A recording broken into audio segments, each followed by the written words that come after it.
वैसे बेटा usually for example हमारे साथ एक वेव है, साइन वेव है, that is a sine omega t,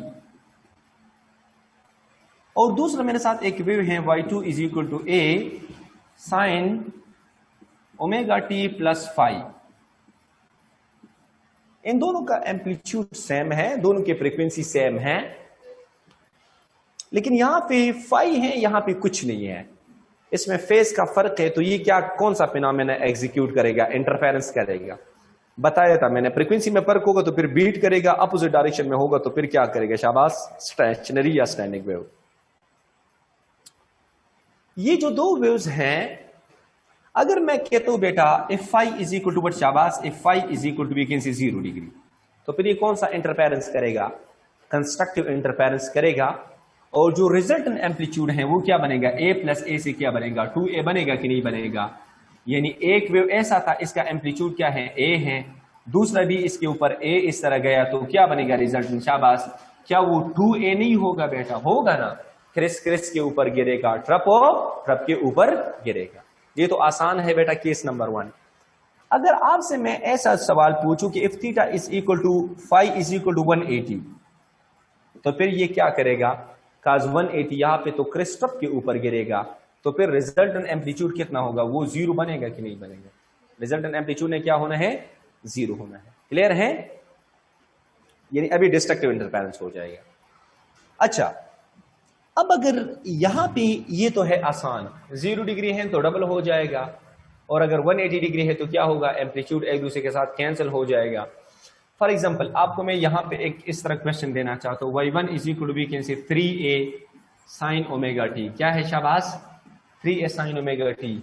और y2 इज इक्वल टू क्या है शाबाश? a sine omega T plus we can say 5, और 5 क्या है शाबाश? दैट इज 180 डिग्री के बराबर है। तो कौन सा इंटरफेरेंस हो जाएगा? कंस्ट्रक्टिव या डिस्ट्रक्टिव? 180 पर क्रेस्ट ट्रप के ऊपर गिरेगा। 180 किसके बराबर है? 5 के बराबर है कि नहीं है? तो ये मेरे साथ क्या होगा? ये तो पाथ डिफरेंस का 5 है, फेज डिफरेंस। समझ में बात आ रही ना? नहीं आ रही है? ये मैंने उसी दिन आपको नहीं बताया था, 2 5 का पाथ डिफरेंस क्या था? लिम्डा था ना। तो 5 का क्या होगा शाबाश? लिम्डा बाई 2 नहीं होगा फिर। तो लिम्डा बाई 2 के पाथ डिफरेंस कौन से इंटरफेरेंस के लिए होते हैं? डिस्ट्रक्टिव के लिए कंडीशन नहीं है, तो यहां पे डिस्ट्रक्टिव होगा। तो 3a से a मन भी हो जाएगा, तो क्या बनेगा शाबाश? वी कैन से 2a आ जाएगा। ये रिजल्टेंट एम्पलीट्यूड होगा। क्लियर है? ये जनाब क्या होगा बेटा? शाबाश, रिजल्टेंट एम्पलीट्यूड होगा। बस बाज़ औक़ात सिचुएशन थोड़ी सी गंभीर होती है, सिचुएशन थोड़ी सी गंभीर होती है, कम्प्लेक्स होती है, और उसमें थोड़े से उन्होंने कुछ मैक्सिंग किया होता है, जहां पे हम ऐसे कहते हैं कि फॉर एग्जांपल वी है y1 is equal to we can say a sine omega T है, और y2 is equal to we can say a sine omega T plus we can say 5 है। लेकिन इस फाई को अगर हम 0 या 180 होता तो फिर बड़ा आसान होता, लेकिन वहां पे वो क्या करते हैं? वो कहते कि 90 डिग्री है।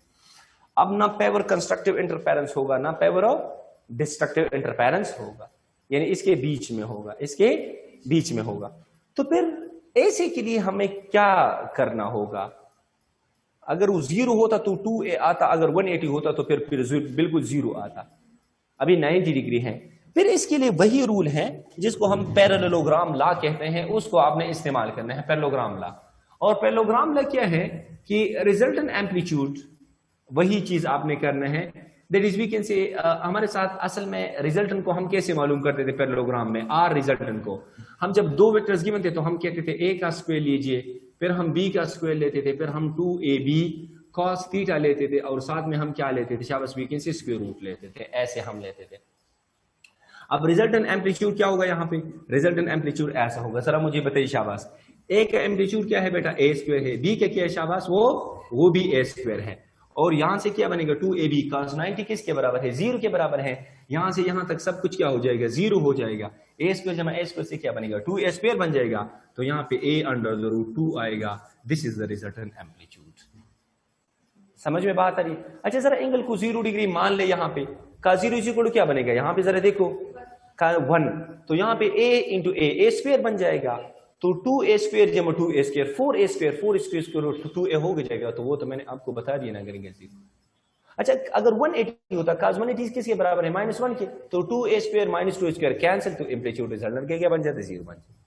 तो ये ऐसा लॉ है जिस पर आपके साथ वेव्स के बीच में कोई भी फेज डिफरेंस हो, कोई भी फेज डिफरेंस हो, आप उसकी मदद से उस रिजल्टेंट एम्पलीट्यूड को निकाल सकते हो। जमाबती खबर भी की कहना बेटा, जरा रेज यूर हैंड अगर आपको क्लियर है। शाबाश शाबाश, हाय हाय। अच्छा, आपको मैं यहां पे एक अभी हम थोड़ा सा इसको हम मजीद मैं थोड़ा सा एक अच्छे अल्फाज में एलाबोरेट करना चाहता हूं। क्लियर है ना? So for example we can say y1 is equal to 6 sin omega T. क्या है? शाबाश, 6 sin omega T. And y2 is equal to what? शाबाश, 8 sin ओमेगा टी। क्या है? शाबाश, 8 sin ओमेगा टी, है ना? अच्छा, और साथ में मैं लगाता हूं ओमेगा टी के साथ में 5 भी लगाता हूं। मैं अब मुख्तलिफ किस्म के केसेस को तस्वर करता हूं। Case number 1, if theta is equal to, if phi is equal to, we can say 0 degree. Phi is equal to how much? आवाज 0 degree. phi is equal to how much? 0 degree. तो फिर यहां पे क्या बनेगा? उधर फार्मूले में आप पुट करिए यार, यहां पे फेस कंस्ट्रक्टिव इंटरफेरेंस हो जाएगा। क्या आएगा? क्या बोले? 10? क्यों 10 आएगा? एक 6 है, एक 8 है। अच्छा, तो कीजिए यहां पे, यहां से क्या बनेगा? 36 प्लस 64 प्लस 2, यहां पे आएगा 6 एंड वी कैन से 8 का 0 इज इक्वल टू व्हाट? 1। यहां पे बनेगा 100, 6 मल्टीप्लाई बाई 8, 48 मल्टीप्लाई बाई 2, 96, 196 का स्क्वायर रूट क्या होगा? 114 होगा। 196 का क्या होता है? 14 नहीं होता है। स्क्वायर रूट ऑफ 196 क्या ये 14 नहीं के बराबर होता है? तो यहां पे रिजल्टेंट का एम्पलीट्यूड कितने के बराबर होगा? शाबाश, 14 के बराबर। अच्छा, if phi, case number 2, if phi is equal to 180 degree, phi is equal to 180, अभी डायरेक्ट सब्ट्रैक्ट करो, क्या बनेगा? शाबाश, रिजल्टेंट एम्पलीट्यूड क्या होगा? 2 बन जाएगा कि नहीं? क्लियर है? सॉरी, ये मैं स्मॉल a लिखना चाहूंगा, ये रिजल्ट है, 2a बन जाएगा। अच्छा, अगर लिख लिया आपने इसको? अच्छा, अगर ये केस नंबर 3 में मैं ऐसा लिखना चाहता हूं, केस नंबर 3 में if phi is equal to 90 degree, how much? तो फिर क्या बनेगा? शाबाश, 36 प्लस 64 जमा 2 into 6 into 8 cos 90 is equal to 0। साथ में क्या बनेगा? Square root. यहां से यहां तक सब कुछ 0, तो यहां से क्या बनेगा? 10 बनेगा कि नहीं बनेगा? यहां पे हमने कुछ गलती नहीं की बेटा, आई एम सॉरी। ओहो,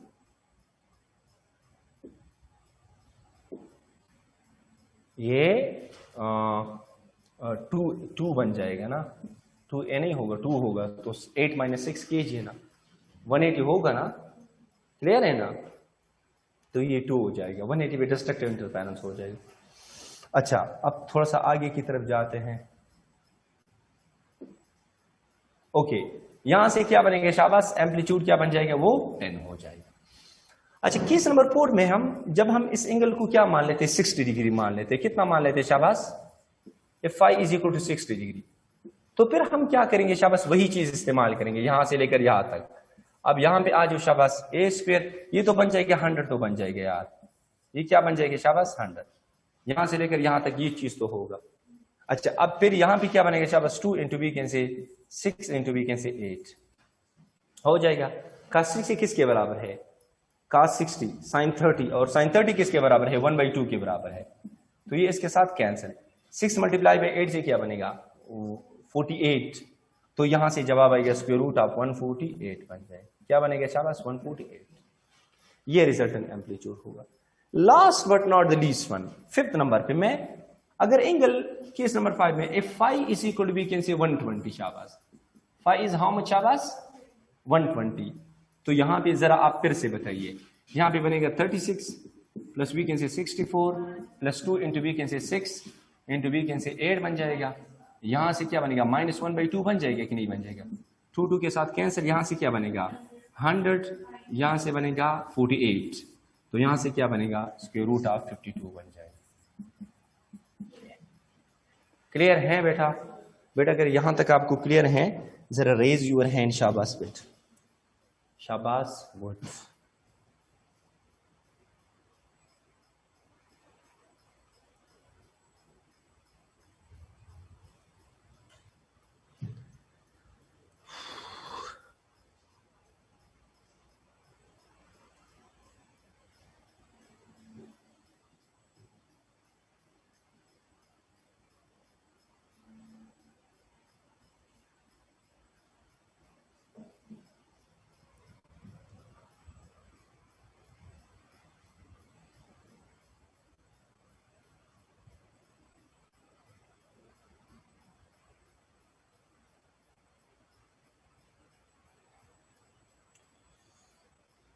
क्लियर है आपको? कोई भी वेव्स होगा, कोई भी वेव्स, इसका सब कुछ किस पे कर सकते हैं, ए स्क्वायर बी स्क्वायर, कोई भी फेज डिफरेंस होगा। कितनी जबरदस्त चीज है। हमने तो सिर्फ किताब में पढ़ा है क्रिस के ऊपर गिरेगा और ट्रॉटर के ऊपर गिरेगा, मैथमेटिकली पर हम ऐसे कह सकते हैं। क्लियर है? इसके बाद फिर बेटा आपको मैं एक चीज बता दूं जिसको हम कहते हैं इंटेंसिटी। क्या कहते हैं? इंटेंसिटी असल में होती क्या है? Energy per unit area per unit time. अभी आपको बता दिया मैंने। इंटेंसिटी ऑफ वेव्स, मौजू की शिद्दत, मौजू की शिद्दत।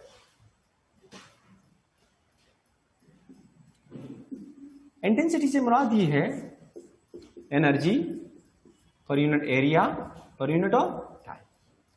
वेव्स के साथ कौन सी एनर्जी होती है? Kinetic energy. काइनेटिक एनर्जी की क्या फार्मूला है? हाफ mv का स्क्वायर। और यहां पे क्या लगाऊंगा? Area into time. यहां पे आप जरा मेरी बात की तरफ ध्यान दे दो। एनर्जी की जगह मैंने काइनेटिक एनर्जी लगा दिया। यार चूंकि मैथ तो नहीं होता है वेव्स का, इसलिए हम ऐसे करते हैं कि हर चीज की अपनी वेव्स होती है। हवा के अपने वेव्स होते हैं, पानी के अपने होते हैं। तो हमें पता है कि डेंसिटी इज इक्वल क्या होता है? मास पर यूनिट वॉल्यूम। तो यहां पे हम ऐसे पुटिंग कर सकते हैं कि हाफ 2a t, साथ में क्या होगा शाबाश?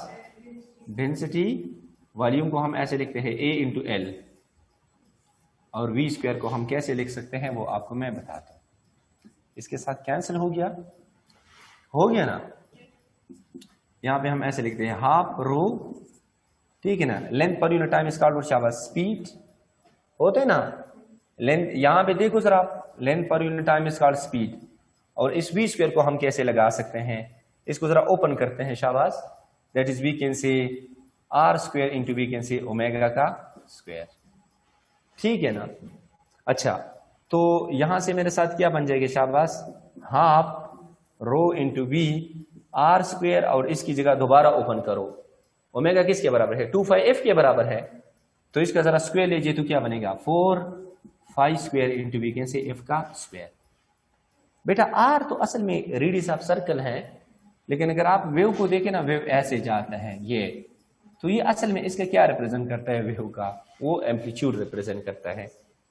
बस सिर्फ आपको मैं ये कहना चाहता था कि intensity is directly proportional towards the square of the amplitude. बस ये आपको सिर्फ मैं ये बताना चाहता हूं।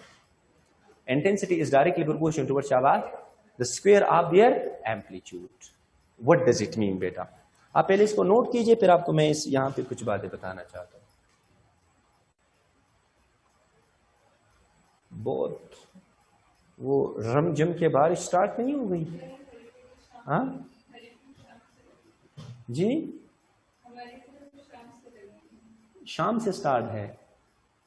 होय होय, तुम तो बड़ी मिस करोगी ना उधर माहौल को।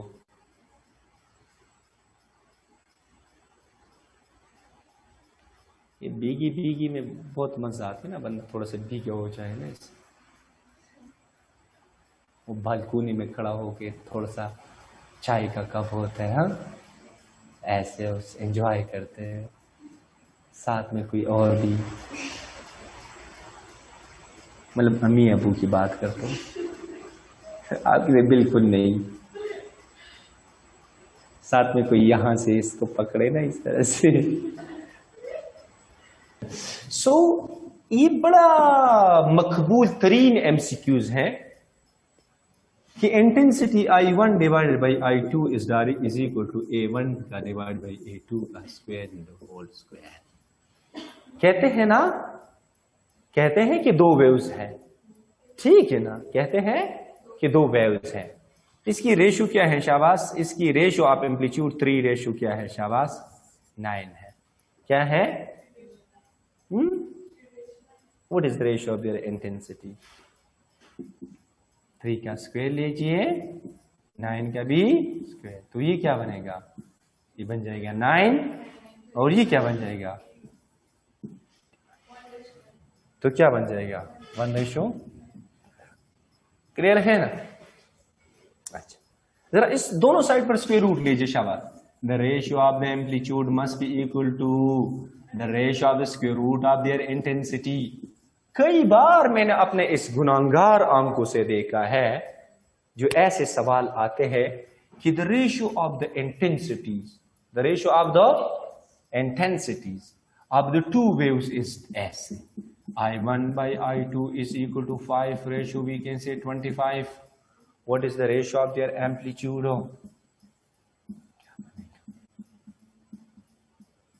कोई शक वाली बात? 5 को ऐसे पहले करो ना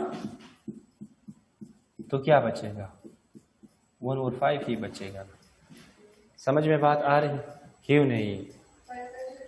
तो 5 से क्या बनेगा? 25। यहाँ पे 5 बचा, 1 तो निकल सकते लेकिन 5 तो नहीं निकल सकते। क्लियर है बेटा? आपको अगर यहां तक क्लियर है, जरा रेज यूर हैंड, शाबाश। हम आपको सिर्फ ये बताना चाहते हैं कि आप लोगों को इंटेंसिटी और एम्पलीट्यूड का पता चल जाए। वैसे अभी हम आपको एक मीठा बात कर सके? हाँ, चले यू कीजिए। We can say we have y1 is equal to 3 sin omega t। शाबाश। We have y2। बस वाइंड अप करते हैं बेटा, मैं आज बहुत थक गया हूं क्योंकि हमारी तबीयत थोड़ी सी ठीक नहीं है, कमजोर हो चुके हैं टेम्परेचर की वजह से, और आपने की देसी मुर्गी भी नहीं लाया। तो for phi is equal to 0 degree, what is the intensity of the wave after superposition?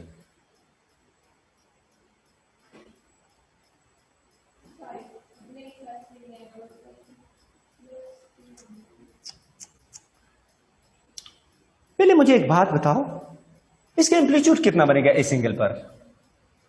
इस एंगल पर एम्पलीट्यूड कितना बनेगा? किंच 49 व्हाट इंटेंसिटी एम्पलीट्यूड? हाँ, तो यहां पे आप डायरेक्ट जमा करो। यहां पे एम्पलीट्यूड कितना बनेगा? 7 बनेगा। इंटेंसिटी क्या होते हैं? Intensity is equal to square of the amplitude. यहां पे क्या बनेगा? Intensity is equal to 49। समझ में बात आ रही है? क्लियर है ना? सो बस आप डायरेक्ट एम्पलीट्यूड निकालो, एम्पलीट्यूड का फिर स्क्वायर लीजिए। क्लियर है? For theta is equal to 90 degree, शाबाश। For phi is equal to 90 degree. 90 पे कौन सा क्या होगा? शाबाश। वो तो यहां पे 3 का स्क्वायर जमा 4 का स्क्वायर, एम्पलीट्यूड क्या बन जाएगा? एम्पलीट्यूड हमारे साथ हो जाएगा 5। इंटेंसिटी क्या हो जाएगी? वो 25 हो जाएगी बेटा। क्लियर है बेटा? जरा रेज यूर हैंड अगर आपको ये क्लियर है। शाबाश। ओके जनाब, बेटा आज के लिए इतना काफी है, मैं बहुत थक चुका हूँ, ठीक है ना? क्योंकि मर्दान भी आना जाना पहले से अपना हाथ को उठाया है। जी वालेकुम अस्सलाम। सर मेरा क्वेश्चन ये रेडियो के बारे चैप्टर से है। हमारे पास जो 2 बाइंडिंग एनर्जी गिवन है ना, एक है हम, वो तो मैंने नहीं किया है ना, थोड़ा सा इंतजार कीजिए ना। मैंने आपके साथ किया है वो चैप्टर। हाँ, तो फिर खैर कल आप मुझसे टेस्ट के लिए आएंगे ना तो क्वेश्चन मुझसे पूछेंगे ना। अभी तो मैं एक तो आवाज में प्रॉब्लम है, मेरी स्टेमिना भी नहीं है। कल खैर इस तरह फिजिकली पूछेंगे, ठीक है? याद रखना अपने साथ, ठीक है? नहीं सर, आप याद रखेंगे इंशाल्लाह, मुझे याद रहेगा। ओके जी, ओके। अल्लाह आपको हमेशा के लिए याद रखे। अस्सलाम वालेकुम सर। वालेकुम अस्सलाम। सर काइंडली मुझे स्लाइड नंबर 9 दोबारा थोड़ा सा स्टार्टिंग से बता दें, मेरा नेट कट गया था, मुझे